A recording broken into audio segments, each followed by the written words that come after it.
depuis toute petite, j'étais passionnée du football. Que le football. Même quand j'allais à l'école, mais le football d'abord.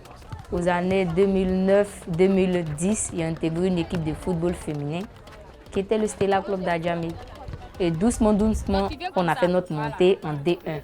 La D1, c'est la première division locale du pays qui est la Côte d'Ivoire.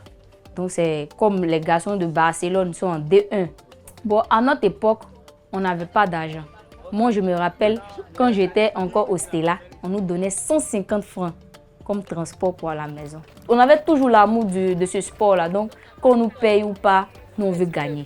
On veut jouer au foot, shooter. C'était toute notre préoccupation. Du coup, côté rémunération aujourd'hui, qui est un point important. On ne peut pas parler de succès, de résultats sans investissement. Qui parle de succès parle d'investissement. En 2015, j'ai eu mon choc qui était au dos. Depuis lors, je ne pouvais plus faire d'activité physique brute.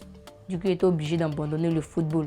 Mais vu mon amour pour ce sport-là, je me suis reconvertie dans le graphisme qui accompagne aussi le football dans la communication et autres. Aujourd'hui, je suis infographiste certifié. Ma Imprime est mon entreprise et je suis le chef. Nous faisons des conceptions dans notre ordinateur, des t-shirts et autres. Quand le client voit, il est émerveillé. Mais le client veut son tissu physique. Du coup, nous allons chez notre fournisseur qui nous donne ces tissus qui sont de qualité vraiment supérieure dans le pays. Ce sont les tissus 100% coton, pas de mélange. Made in Côte d'Ivoire, fabriqué en Côte d'Ivoire. Aujourd'hui, Ma Imprime a 7 couturiers, dont 3 femmes, 4 garçons et des coursiers.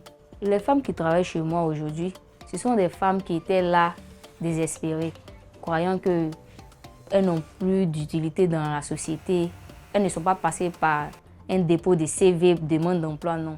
C'est par communication, échange, que j'ai vu leur envie, leur désespoir dans leurs yeux, que j'ai donné la chance à ces femmes-là. Et puis, elles m'ont montré que vraiment, elles étaient désespérées, mais avec ce qu'elles viennent de constater ici, et moi, jeune entrepreneur, elles voient qu'il y a encore de l'avenir.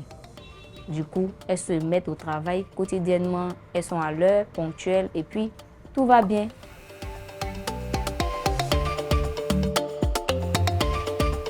La vie que je veux mener en Côte d'Ivoire, je suis sur le chemin. On peut dire ça, je suis sur le chemin, je ne me plains pas de ce que je gagne. Mais ma priorité aujourd'hui est d'amener des personnes qui sont jeunes comme moi, qui ont des difficultés, qui ne comprennent pas encore qu'ils ont une place dans la société. Actuellement, c'est ma lutte. Une femme doit avoir confiance en elle. Quand une femme a confiance en elle, elle vaut 2 garçons. Allez, lève la tête.